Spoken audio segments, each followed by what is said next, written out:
Hi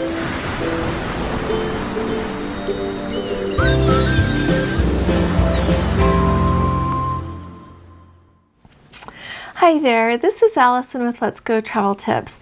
Today I need to apologize. I've got a correction for you, as well as lots of information that came out of our discussion in our live last night, as well as additional information that has just come up for cruisers who are going to Alaska and Canada this year. So I apologize to the rest of you who are cruising in other places. You might want to listen to this just in case it has some helpful information for you to think about as you plan your cruises. And I would also like to say I would love to hear from some people who are cruising in Europe right now, out of Southampton in the UK, as well as in the Caribbean. I have not heard any updates on that lately, and I would really love to have that because we are really missing that. So if anyone is on any of those cruises or has recently disembarked and you would like to send us anything, we would love to hear from you. So thank you. I would like to, before we get started, I always love to welcome all of our Let's Go family members here. I am so grateful for every one of you, and also a big welcome to all of you who are new. I am really excited that you found us, and if there is anyone here who hasn't subscribed yet, we would love it if you would subscribe to our channel, and I think that you will really enjoy being a part of this group too. We do everything we can to stay up to date with everything that's going on in cruising and everything that you need to know to be prepared and arrive for your cruise ready to go. So first of all, the big correction that I've got, and boy, I am so sorry. I was so upset about it this morning. I had to keep reminding myself that this is a YouTube channel, not a hospital, but I am really sorry. So in my video, and what I have been telling you is that you need to be able to do that Arrivecan app within 72 hours of arriving in Canada. And that is absolutely the truth. However, I did miss, and a big thank you to Annette and also to Michelle who got me thinking more about this. You do have to do this app before you board a cruise ship, before embarkation. And so let me tell you, on the Arrivecan app website, it says that you have to enter your information, including proof of vaccination, within 72 hours of embarkation on your cruise. Okay, and it says contact your cruise line about their boarding policies. I haven't seen anything about boarding policies other than what is in the protocol that I'm going to read you next, but it doesn't say anything in the protocol about showing that at embarkation, but I'm thinking you're probably going to have to show it at embarkation. It says have your Arrivecan app receipt. They give you a digital receipt and proof of vaccination, and be sure to have all that information available for 14 days after your arrival in Canada.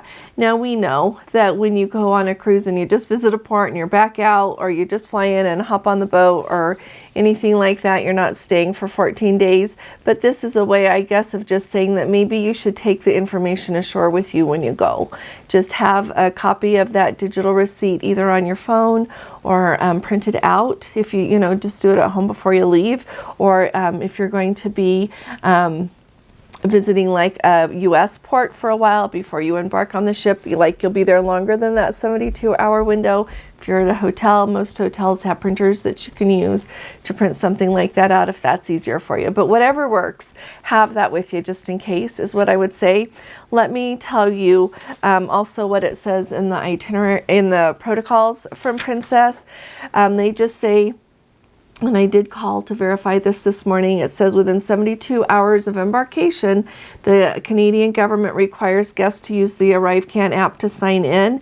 You have to download it, and you need to enter your proof of vaccination and your travel information, and you will receive the receipt. Please bring a copy of the digital receipt with you to bring along when you travel. And so, like I said, they don't say you have to show it at embarkation, but maybe they're going to have you do that. And so this brings me to a question that a lot of people have been asking, whether you're traveling with an exemption and you're departing from a port in the United States. And because if you're parting, well, we have said before, if you're departing from a port in Canada, they are not allowing exemptions to travel to Canada without a vaccine and get on a cruise ship. They're not doing that. But you can depart from a port in the United States, like San Francisco or Seattle and have an exemption. And so people are saying, or, you know, I don't want to go through the hassle of the Arrivecan app. Can I just stay on the ship whenever we dock? Like usually it's in Victoria. And so I thought, well, maybe you can get around, you know, not having to do that. But you know what? It sounds like you're going to have to do it now. The Canadian government is requiring that you do it before embarkation. And so I think everybody is going to have to do that, even if you're staying on the ship. And so, just keep all of that in mind. Now, those of you who are traveling with an exemption, I have not tried to do the Arrivecan app without listing a vaccine, and so that are you know, you're vaccinated, and so maybe they will let you go ahead and enter that you're not. It's one of the options, and so I'm just putting that out there to all of you. You need to do that app, it sounds like. And so once again, I apologize if I was leading anybody astray to not know that you had to do it before embarkation. I did not fully recognize that and realize that. I was just really sticking with what I had read over and over again about the 72-hour window. So please forgive me. I will be more vigilant and do kind of try to do a better job for you all. I try really hard already, but I do apologize. And so I hope you'll stick with me. Now, in addition to all of that, I have talked to you all about the testing that's available at the Vancouver airport. If I were flying to Vancouver and I needed to get my test in Vancouver, I am sticking with my suggestion to do it there at the airport, unless you know somebody already in town there that can suggest an easy place for you to get tested for a reasonable fee. The testing at the airport there in Vancouver is around $68, and you can make your reservation in advance. It's not hard to do. The link for that is under my video from Sunday, and so take a look at that. It's really handy to make an appointment. Not hard at all. And so you could even like fly in the night before. They've got hotels there at the airport. There's even a Fairmount. You could stay there, get up the next day, go get your test, sightsee, do everything, and then get on your ship, as long as it's within that 2-day window. I think that is the best and the cheapest. There is also testing, though, at both of the other Fairmount locations in Vancouver. One of them, as I have mentioned before, is the one that's downtown, and it is through a testing place called Fast Test. And that one, I'll put the link below for that testing. You can make an appointment for that, or you can walk up, they say. And we called that hotel. It's not affiliated with the hotel, but it is just right there. You can do walk-ins, they said. You can make appointments, and with the link that I give you, you can make an appointment. And I always think an appointment's the best policy. They cost $125, and I think it was Canadian dollars. They didn't designate, but since it's in Canada, my guess is they gave pricing in Canadian dollars plus 5%. So that comes out to 131 Canadian dollars and 25 cents, which makes it $103.69 US. They get you the test results in 15 minutes. They are open from 8:30 in the morning till 10 p.m. Monday through Friday, and from 8:30 in the morning until 4:45 p.m. on Saturday and Sunday. And so that is like really handy. If you're staying at that hotel, I can see doing that. And I know it costs a little bit more, but honestly, you do pay something for convenience. The other location of the Fairmont that we know about is the Fairmount Waterfront, and it is apparently right across from, and I looked at the map, and it looks like it's right across from the Port of Vancouver there, and you can be tested there. They also like you to please make an appointment, and the price on that one is, let's see, it's $130 Canadian, and it makes it $102.70 US. That's at the exchange rate today, April 19th, which is 79 cents US to $1 Canadian dollar. And they give you your results within 1 hour, and they are open from 8 a.m. until 4 p.m. It says April 19th through May 31st.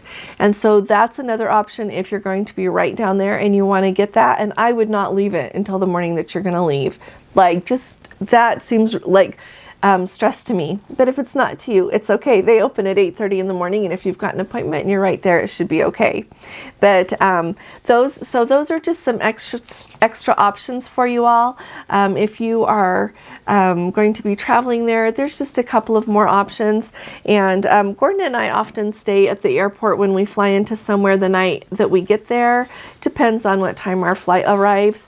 But if it's going to be in the evening at all, we often do that, because then if your flight is delayed, you're not trying to get into the city and everything else. And so I think it's actually handy to stay at the Vancouver airport hotel there and get your testing and then go on your way. So whatever works best for you is what you should do. The next thing that I wanted to let you know about is, well, here, before I talk about this, let me answer I've had a couple of questions, and so I want to answer it because it'll just kind of help you think about things. I got an email from our Let's Go family member, and she is traveling actually with an exemption, so this is a really good example. So if you are traveling with an exemption and you're going out of San Francisco or you're going out of Seattle, you're going to need to get that PCR test within 3 days. And so if your ship departs on Sunday, you're going to need to get your test on Thursday. So you think Thursday to Friday, Friday to Saturday, Saturday to Sunday, okay? And I would get it early on Thursday, because you know what, those PCR tests take a while to get back. And so that would give you the widest window of time that you can get your test there.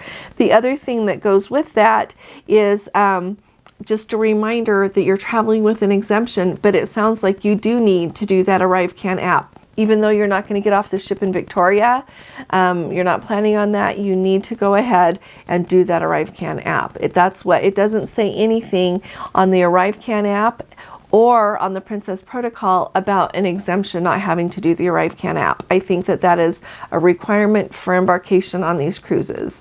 And so I don't know if even the I don't know, but it sounds to me like you need to do that. And so just plan on it, get the app downloaded. Last night in our live, if you haven't gone back and watched it, you might want to, because people shared a lot of really good information. People have already gone ahead and gone in and uploaded the photo of their passport and their photo of their vaccination card and got all of the information in, so that when they are ready to depart on their cruise, all they have to do is put in the dates that they're going to go, and the app it's ready to go to submit. And so you might want to think about doing that in advance and having that all ready to go. So that's I think a really good suggestion. Now that we have thought about things like that, I wanted to talk to you a little bit more about what we are hearing regarding the Skagway, it's in Skagway. On the Skagway stop of an Alaskan cruise, you can go on the White Pass Railroad. It's called the White Pass Yukon route, and it takes you right there. The tracks actually come right down to by where the cruise ship are. The cruise ships are. So it's not a really long walk to get to where you're going to depart on this train at all. And so then they take you up the mountain. It is spectacular. I highly recommend it. If you haven't done that yet, you have to do that when you go there. So anyway, so they take you up. They have had it before where they take you clear up to the top and cross into Canada. For the railroads, they have announced, and this is right here on their website. It's on the White Pass Yukon route website. Right across the top here, it says operational updates for this year. So that is where I got this information, just so that everybody knows.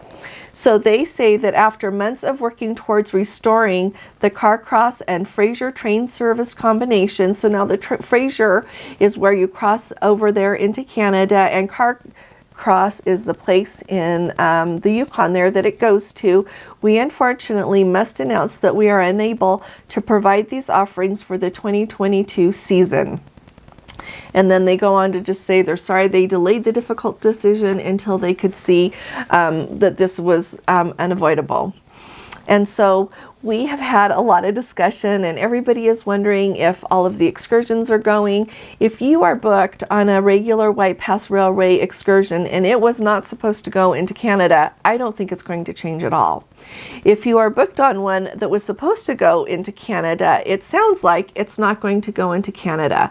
But you should also know that the way that train route works is you go up, and you go up to the summit there, the very top, and there is some area there that is in the United United States. And so you still get to go to the summit. You just don't cross, it sounds like, here into Canada this year. So it'll still be a spectacular journey. You just won't be going into Canada, okay?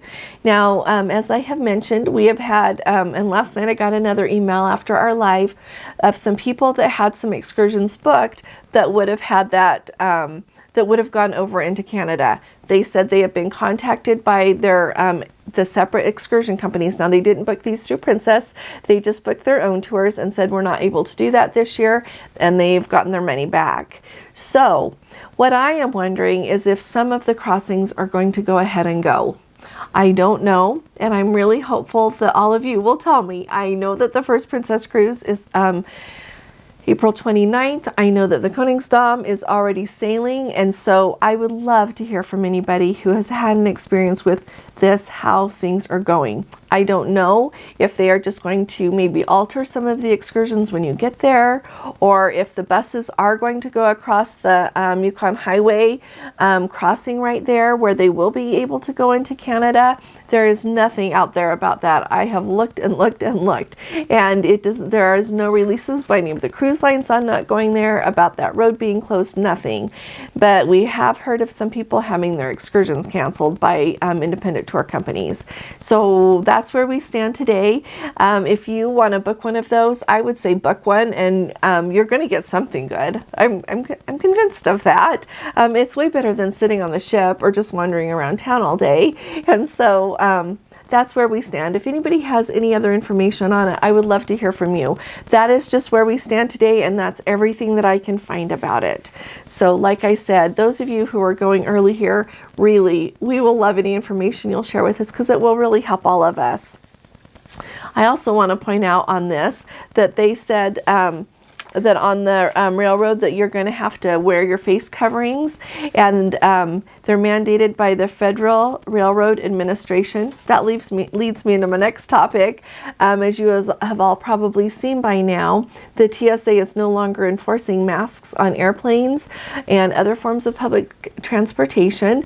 There was a judge that ruled that was not okay. And apparently that's where we stand today. So I guess that, so today is Tuesday. Yesterday when it happened, it sounds like there was a little bit of uncertainty with timing if it was going to be enforced or not, but it sounds like it's not. And so you'll also have to let us know if they make you wear a mask on the railway. Of course, everybody who wants to wear a mask can wear a mask. That's okay. So wear a mask if you want to wear a mask, but we'll be really excited to hear from you. Alrighty, the very last thing that I want to talk to you about today is just a little bit more of perspective again. I feel like we have had so many questions, and of course we're also worried to make sure that we dot our I's and cross our T's as we prepare to travel right now, that we have our testing, that we have all the documents, the apps, and the forms, everything that we need to be able to cruise right now. But you know what? For all of the time that you spend trying to pull that together, like spend at least, if not more, an equal amount of time in preparing for the places that you're going to visit, for being excited about it, for looking up information about places, just everything that you do to prepare to go on a trip that makes you excited to go and happy to go. Because a while ago I said, you know, put in one bucket all of your worries and all of the protocols and all of this stuff, but have a bigger bucket of all of the fun that it is to get to travel right now. It is really wonderful. I know that it's more of a hassle than it used to be, but I have chosen that I'll go through that hassle so that I can get to have that fun, and I think a lot of you are with me. And so I just wanted to put that out there, cheer everybody up, and let you know that I don't think, and I hope I'm not wrong, I don't think these protocols are forever. I think we're going to have to be really careful, and protocols are going to come and go for a really long time. But we'll just enjoy being out there and having a wonderful time together. And so I hope you think of that as you're preparing to travel. If you all appreciate these updates, would you please give this video a thumbs up? I'll be talking to you all again really soon. You all take really good care. God bless you. Love you. Bye-bye.